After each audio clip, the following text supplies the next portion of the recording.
Muchas gracias por estar ahí. Y aparte de ser un buen latiguillo para comenzar la grabación, no deja de ser menos cierto. Me siento honrado que quieras pasar los siguientes minutos simplemente, tan sencillo como leer esta parte de la escritura, que empezamos con el cuarto capítulo del libro de los Hechos. Así que sin más, comenzamos. Recordarás que estamos en el segundo discurso de Pedro. Aprovechó la oportunidad después de haber sanado a un cojo de nacimiento, pues alrededor de él se arremolinó mucha gente, ¿no? Que estaban en el templo de Salomón. Permíteme ponerte esta diapositiva.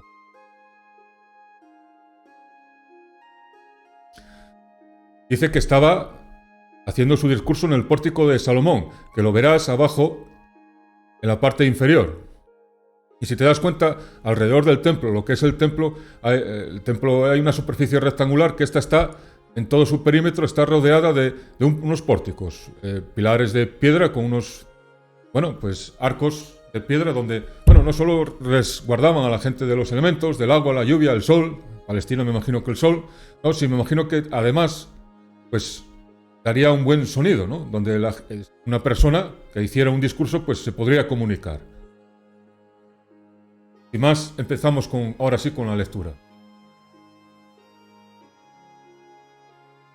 Primer versículo de este capítulo 4, donde Pedro y también Juan están haciendo su discurso y en ese momento son interrumpidos.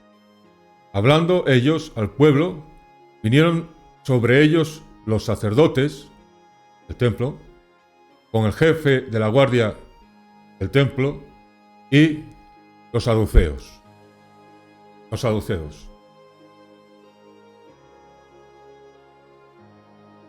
Aquí vamos a pararnos un poquito, porque para entender lo que sigue ahora, la lectura que sigue ahora, ¿quiénes son los saduceos, ¿no? Y aparte del Nuevo Testamento, tampoco hay muchas más fuentes. Una fuente muy conocida es Josefo. Entonces permíteme leer un trozo que yo leí anteriormente de Josefo. Josefo, no sé si historiador o lo que es, lo puedes encontrar en internet, no es difícil. Si pones Guerra de los Judíos, por ejemplo, que es el libro que estamos leyendo ahora, Josefo, te será muy fácil descargar el PDF de Josefo. Y yo esto lo acabo de descubrir, sin dar lecciones a nadie. Cualquier lector de textos o de documentos, de PDF, si tocas la tecla Control F, se despliega en cualquier documento, de lector de documentos. Se despliega esta ventanita y ahí puedes poner Herodes, lo que quieras, piedra angular, lo que tú quieras. Y Josefo es interesante porque aparte de ser una fuente exterior al Nuevo Testamento, Josefo no es creyente ni es nada. Entonces eso le da veracidad a lo que dice, que no contradicen absolutamente nada en el Nuevo Testamento. Así que empezamos sin darle mal rollo. Josefo aquí está explicando las tres sectas principales del Nuevo Testamento. Los fariseos, que conocemos, los esenios, que realmente en el Nuevo Testamento no aparecen, son los más radicales y no sé si decir de izquierdas no son, pero a pesar de que son los más radicales, sin embargo estaban hablando un poco, déjame poner este comentario. Estaban obsesionados con el bautismo ritual, lo hacían varias veces al día, de tal manera que incluso, aunque habían marchado de Jerusalén, se habían desvinculado completamente del templo, estaban en regiones desérticas, ¿no? Donde había falta de agua. Crearon una gran infraestructura para llevar ese agua donde ellos vivían, ¿no? Vivían mucho antes, como los monjes, mucho antes que fueran monjes, ¿no? Sin embargo, digo esto porque, quizás Jesús o Juan el Bautista tuviera algo que ver con los esenios. No, porque ya te digo, Jesús y Juan el Bautista rompieron con esta práctica de bautismos rituales todos los días. Bautismos completos, de sumergirse, ¿no? Y dijo, cambia tu corazón. Ahora sí, de verdad, sin más, empiezo a leer José. Explica estas tres sectas: fariseos, esenios y ahora los saduceos. Los saduceos, la tercera secta, excluyen completamente al destino. Vamos, que no creen como diría Juan Cano, en la casualidad de Dios. Y dicen que Dios no puede hacer ni prevenir el mal, que Dios no tiene poder. Dicen también que el hombre puede elegir libremente el bien y el mal. Me imagino que hablarán por ellos. Y que cada uno toma y escoge lo que quiere, según su voluntad. Niegan la preexistencia del alma después de la muerte. Existencia del alma después de la... Bueno, no lo entiendo. Lo que quiere que ellos, los saduceos, no creen que el alma sea eterna. Tampoco creen en los castigos y las recompensas del otro mundo, dice Josefo, sobre los saduceos. Y sin embargo, en contraste con los fariseos, es importante Josefo no solo lo que dice, sino quien lo dice. Josefo, antes de pasarse a los romanos, él pasó unos años de su juventud como siendo fariseo. Entonces no lo sabe de oídas, lo sabe de primera mano. Sin embargo, los fariseos se aman unos a otros entre sí. Desean el bien y mantener en unión a todo el pueblo. Pero los saduceos,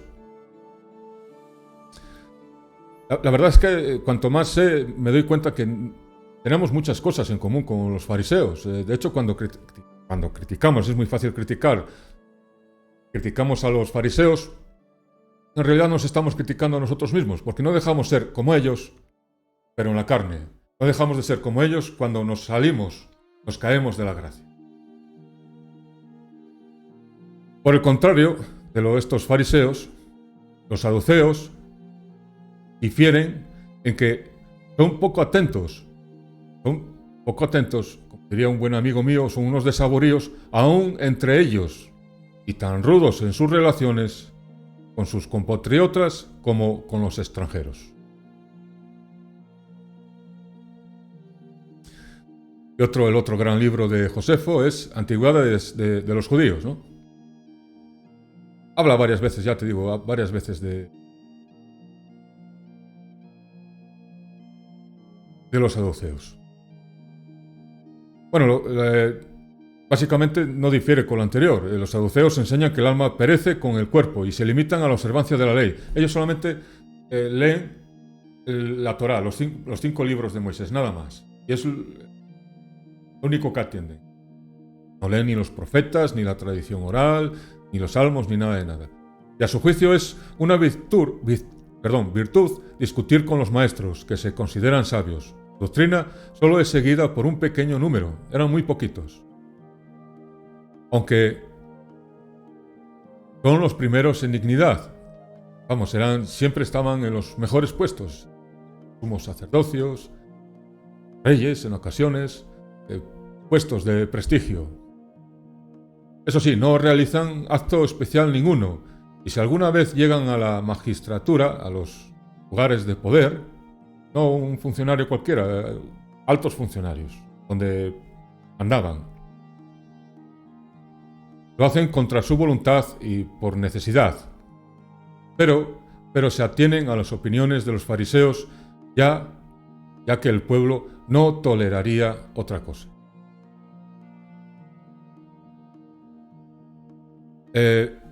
Estos saduceos no dejan de ser como...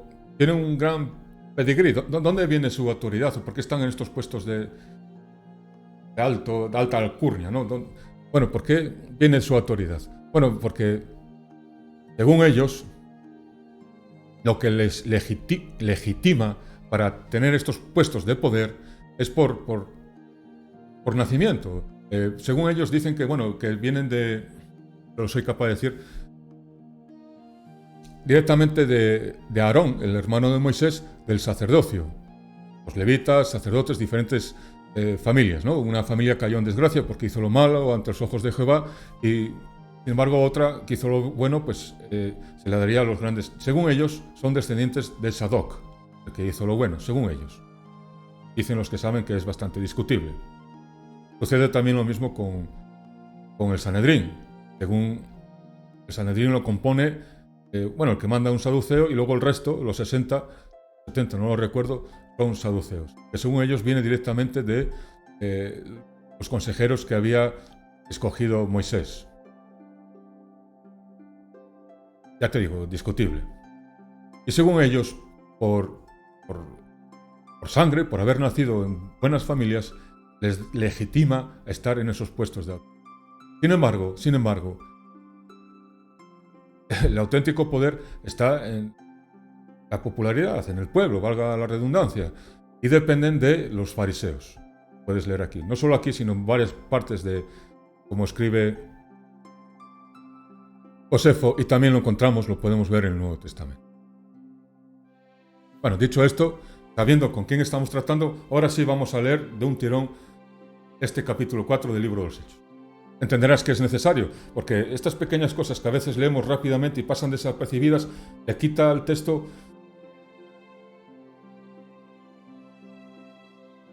Hablando ellos, mientras estaba Pedro y Juan haciendo su discurso, su predicación, hablando ellos al pueblo, vinieron sobre ellos los sacerdotes, saduceos, sumo sacerdocio, solamente pueden ser saduceos, con el jefe de la guardia del templo, tenían su propio ejército, los saduceos, lo del templo, y los saduceos.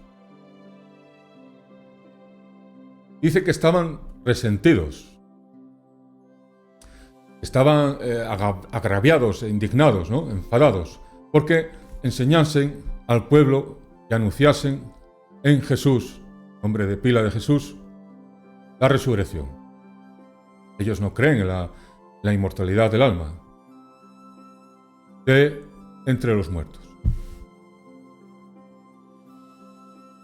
Y les echaron mano y los pusieron en la cárcel hasta el día siguiente, porque era ya tarde. Y leíamos anteriormente, la semana pasada, que sobre la hora novena, sobre las 3 de la tarde, curó al cojo, más el discurso, más llega la guardia, más se hizo tarde. Porque era ya tarde. Pero muchos de los que habían oído la palabra creyeron, y el número de los varones era como 5.000. No sé si se refiere a un 5.000 en total o un 5.000 más los 3.000 anteriores. Y hacer hincapié que se refiere a los varones. Aparte falta a sus respectivas familias, su mujer, sus hijos, etcétera, etcétera.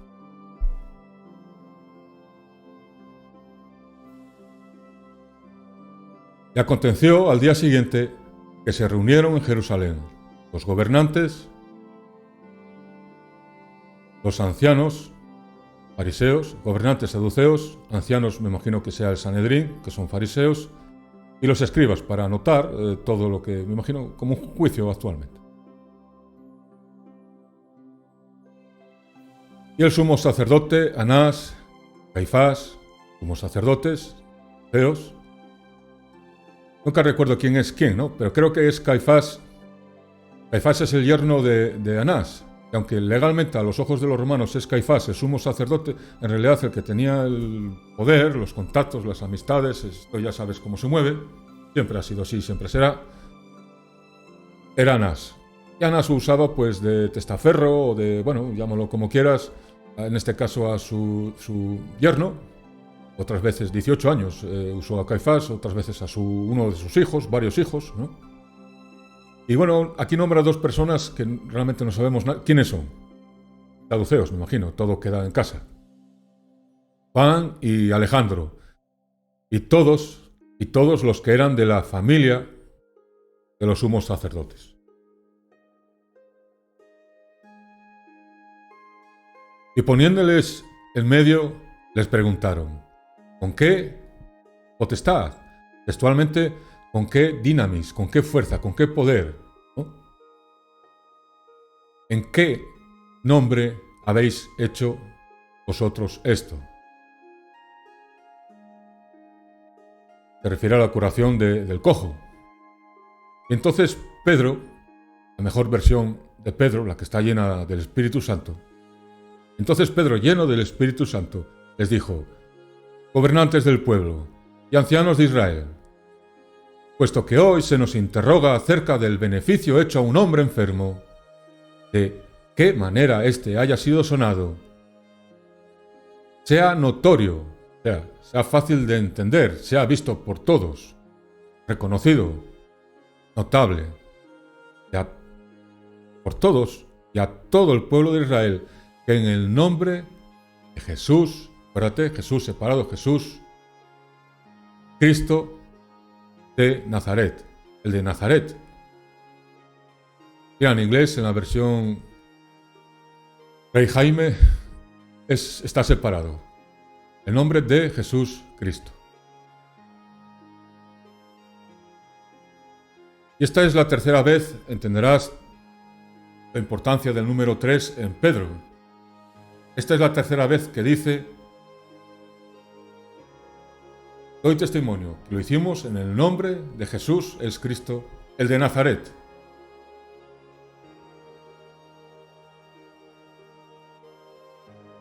Y una tercera vez que dice: a quien vosotros, a veces se lo dice a los saduceos, a quien vosotros crucificasteis.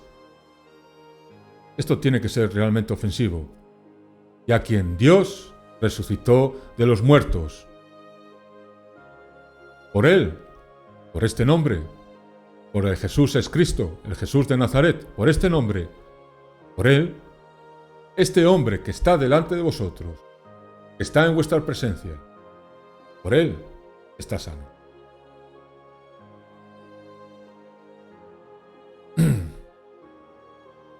Hay muchas fuentes que hablan de los saduceos, básicamente es Josefo, el Nuevo Testamento y poco más. Y escucharás los comentarios de Josefo y tal, que bueno, que hay que tener cuidado porque no hay muchas fuentes y las fuentes que hay hablan mal de él y bueno, ya dice bastante, es bastante significativo pues que tengan dificultades para tener amigos, ¿no? Estos saduceos. Y recordarte que Jesús hablaba fuerte a los fariseos, es cierto, pero también hablaba fuerte a veces a sus discípulos. Pero realmente es Jesús quien les dice doblemente: muy mucho ignoráis las Escrituras. Veis sabios, pero muy mucho ignoráis las Escrituras. Y les dice además: y también ignoráis el poder de Dios. Y a continuación les dice, solamente se atienen al Pentateuco, y él pues les cita el Pentateuco. Nunca escuchasteis el Dios de Jacob, Abraham. Bueno, pues Dios es un Dios de vivos y no de muertos. Y continúa Pedro con este discurso, que seguramente les tenía que ser profundamente ofensivo. También es muy importante, y esta es la tercera vez que Pedro dice esto de Jesús, también es muy importante por la de piedra, sobre esta piedra. Mira lo que dice Pedro. Este Jesús, tengo que decir que estaba un poco... Escuché hace una semana, a Juan Cano, que Pedro y los discípulos nunca se refieren a Jesús con su nombre de pila. Bueno, entonces leí esto, el versículo 11 de este capítulo 4, este Jesús, Y bueno, tengo que decir sin más, que voy a poner el interlineal un momentito, versículo 11. Este Jesús, no sé si lo ves. Ahora.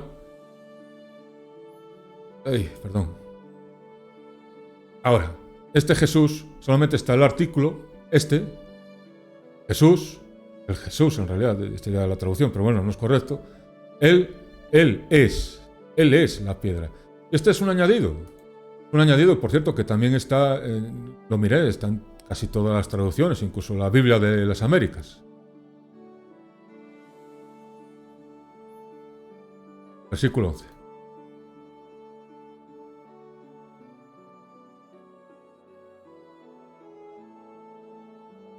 Bueno, no quiere salir.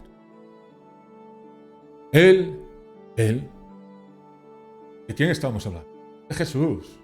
Él es la piedra reprobada por vosotros, los edificadores, a la cual ha venido a ser cabeza de ángulo. Bueno, esto viene directamente de un salmo, que te invito a que lo leas en casa.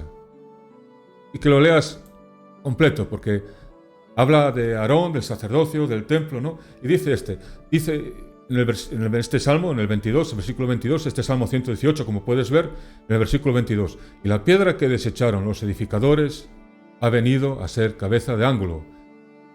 parte de Jehová es esto, y cosa maravillosa a nuestros ojos. No solo aparece aquí, sino aparece en muchos lugares de la Escritura. Te invito a que hagas un pantallazo y a ver si esto aparece bien. Bueno. Y que tú en tu casa pues puedas continuar. Lucas 20, 17, Hechos 4, 11, Primera de Pedro, en Isaías. Isaías está muy bien. Como puedes comprobar, esta piedra angular aparece muchas veces en la Escritura. Pero no solo piedra angular, sino piedra en general. Por ejemplo, la piedra de Daniel, la piedra que arrollaba a ese gigante de metales preciosos, de oro, bronce, ¿no? Pero sin embargo que tenía los pies de barro.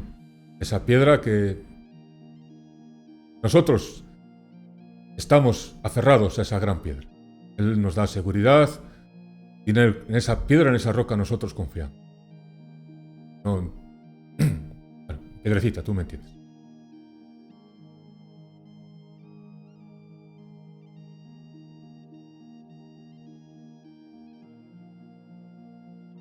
Y en ningún otro hay salvación, porque no hay otro nombre bajo el cielo dado a los hombres en que podamos ser salvos.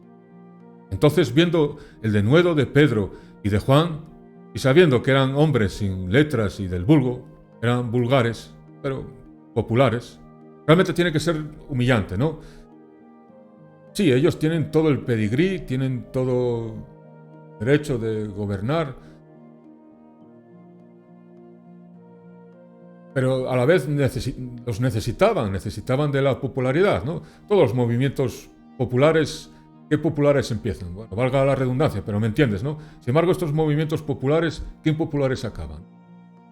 Estos movimientos vienen y van, pero siempre ha sido así, siempre quedan los saduceos, los del trasfondo, los que no salen. En realidad, nos necesitan, pero a pesar de todo,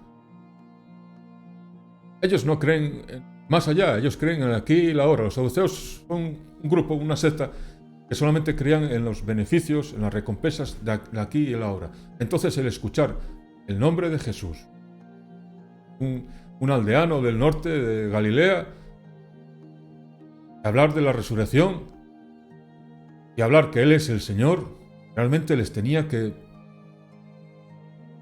ofender profundamente. Pero para nosotros esto es, nos gozamos y nos regocijamos, es cosa maravillosa. A Él sea la gloria y la honra, la alabamos, lo bendecimos. Gracias, Señor, porque haces las cosas como las haces. Y viendo al hombre que había sido sanado, al cojo de nacimiento, tenían delante, y viendo al hombre que había sido sanado y que estaban en pie con ellos, no podían decir nada en contra. Entonces les ordenaron que saliesen del concilio y conferenciaban entre sí, diciendo: ¿qué haremos con estos hombres? Porque de cierto, señal manifiesta ha sido hecha por ellos, notoria a todos los que moran en Jerusalén, y no lo podemos negar. Sin embargo, para que no se divulgue más entre el pueblo, citan la popularidad del pueblo. Nos menosprecian, pero nos necesitan. ¡Qué situación! Amenacémosles, para que no hablen de aquí en adelante a hombre alguno de este nombre. El nombre de Jesús es Cristo. Es el deseado, el esperado y es el ungido. Es el Hijo de Dios. Y llamándoles, les intimaron, no del verbo intimar, y tampoco de intimidar, sino de, bueno, te lo digo legalmente. Somos la autoridad y legalmente te ordeno que quede constancia en que en ninguna manera, bajo ninguna circunstancia, hablasen ni enseñasen en el nombre de Jesús. Mas Pedro, mejor versión de Pedro, la que está llena del Espíritu Santo, más Pedro y también Juan, a veces se llevaban mal, ahora son el propósito de esta lectura. Están en común, son uno. Mas Pedro y Juan respondieron diciéndoles: Sanedrín y al saduceo, al sumo sacerdote: juzgad si es justo delante de Dios obedecer a vosotros antes que Dios, porque no podemos dejar de decir lo que hemos visto ni oído. Ni puedo ni quiero. No habré escuchado esto antes. Entonces ellos les amenazaron y les soltaron, no hallando ningún modo de castigarles. Base de su poder es también la base porque esta vez se libraron, por causa del pueblo, porque, aleluya, todos glorificaban a Dios por lo que se había hecho, ya que el hombre en quien se había hecho este milagro de sanidad tenía más de 40 años. Bueno, en el grupo de remanentes creo que hemos empezado a leer esta perícopa, este texto, pero nosotros hoy lo vamos a dejar hasta aquí. Y muchas gracias, de corazón. Me siento agradecido que estés conmigo ahí más allá del espacio y del tiempo. Que tengamos un mismo sentir y un mismo espíritu. Ese espíritu que da la mejor versión de nosotros. A él sea la gloria y la honra. Así que hasta luego. Gracias por estar.